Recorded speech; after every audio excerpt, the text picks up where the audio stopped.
Today I'm going to show you what I made using the S'mores Please 6x6 pattern paper. Hi everyone, this is Debbie from Project 39 Mini Albums, and yes, I made a project, actually I made two, with this Catherine Pooler Designs 6x6 paper pad called S'mores Please. As you may know, I'm part of the Paper Stash Smash collab, and our goal is every month we set aside some paper collections that we want to smash for that month. The criteria for May is 6x6 paper. Now I'm going to show you this folio that I made, and then tomorrow I will release the video, the tutorial on how to make the folio. Today is going to be the walkthrough. So what I did with this one pack of 24 sheets is make two identical folios. I make identical ones because I'm going to put them both in my Etsy shop. So let me show you what I made. So they are two folios, and I did use some other things from my stash, but the collection is really the star of the show. Of course, what's on the front cover is totally different. This actually is from the paper collection, and so is that stripe. The light blue is from my stash, and this brown is from my stash. I have had this metal arrow in my stash for years and years and years. I think it's Tim Holtz. I'm guessing it's Tim Holtz. So I decided to use it. I actually, just so you know, I used some glue dots on the ends, and I stitched it onto the paper just to make sure it was not going to go anywhere. I added liquid glue as well. This word, the Explorer, came from the Dollar Tree.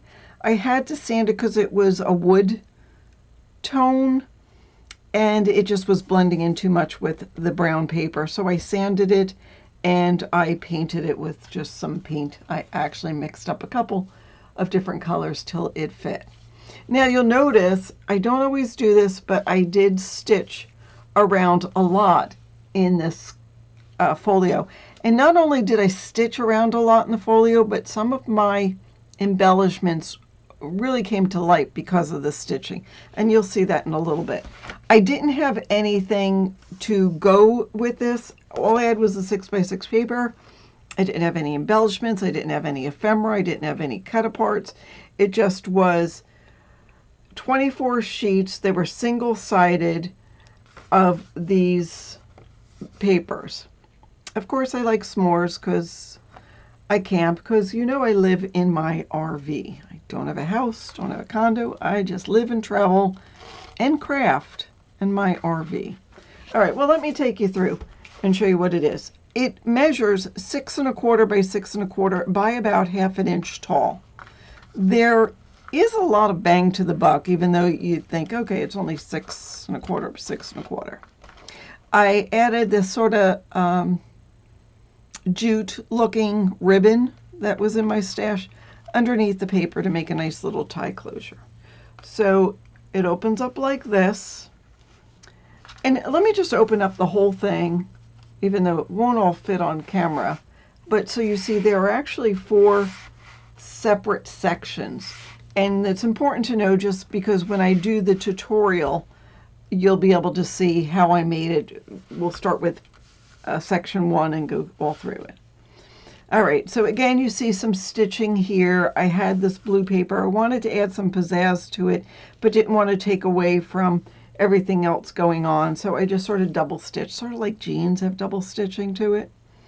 I left some ends just of the stitching just going crazy, just a little, I don't know, just not just more casual, I suppose. These are brads I have had in my stash when I went to a scrapbook expo with my friend Sheila way before I sold my house and quit my job and went on the road. So Sheila, I finally used them. So I use them to do some like a circle closure. Does it go this way? Yes. It's a little different because it's not a circle closure. All right, and so now that I did that, now I'll open it up. So again, some of the double stitching here, And oh, and this is not a pocket, it just is a flap, and there is just a room to put a photo. The photo mat here is 4 by 5. I should have remembered that. It's just white cardstock. I stitch onto some of the craft color, which is the base of this folio. So there's room to put a photo there, and of course there. So that goes like that, and then we'll go through this again, now that I figured it out, to close it. It's not as easy as a circle, but you know what? I used something from in my stash, and it's got this lantern and the fire, and it sort of goes. It goes. So this paper is the lantern paper. This is a little bit smaller. This is 3 3/4 by 5 1/4 to put a small photo there.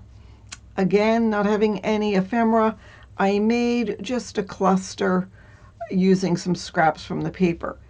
This Go Into the Wild that I just cut from here. So I already had some verbiage, so that worked out well. So there's another room, another spot for a photo. So this, of course, this little sort of badge looking thing was made from a scrap of this paper, a scrap of this paper, and then the wording. I just glued it all together and then cut this little arrowhead, sort of like the National Parks uses arrowheads. And then I did a real close zigzag stitch to make that piece of ephemera, just to break apart this whole page. This is made, now you could, instead of making a curve, you could use straight and just maybe use corner rounders or use a edge punch, but I used a plate to make this round edge.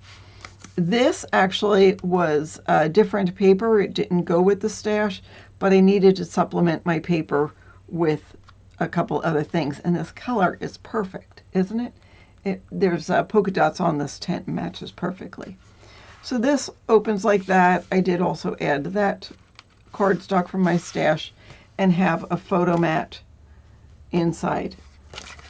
So this will go in there. I put a eyelet here and just tied a little string there, just so you know there's something in there, because it's a very deep pocket. There's a magnet closure on there. All right, let me open this up and we'll talk about the third page. So again, let me just tuck that in there so it doesn't get in our way. I glued the wording paper and the tent paper together, used a circle punch and cut it, and then sewed it onto a little larger circle using that zigzag stitch. And again, that breaks up this big paper. So that's a diagonal pocket. And here's a photo mat, and here's just a tag made with a couple of scraps. I wanted to pull together this paper and this paper, so I made a tag that, so it pulls everything together. Now I had this metal arrow in my stash, and I wanted to make like a turnbuckle, but I wanted to make sure that, you know, sometimes these will just stay down here. So I put a teeny little magnet underneath there so that metal will stick to that, and it, when you open it, that's the direction that that little arrow will be. But it does open up like that, and that opens like that, and that opens like that. These actually came from another collection. I think it was a Not Too Shabby collection, but of course it goes along with that. I had a couple of pieces left over.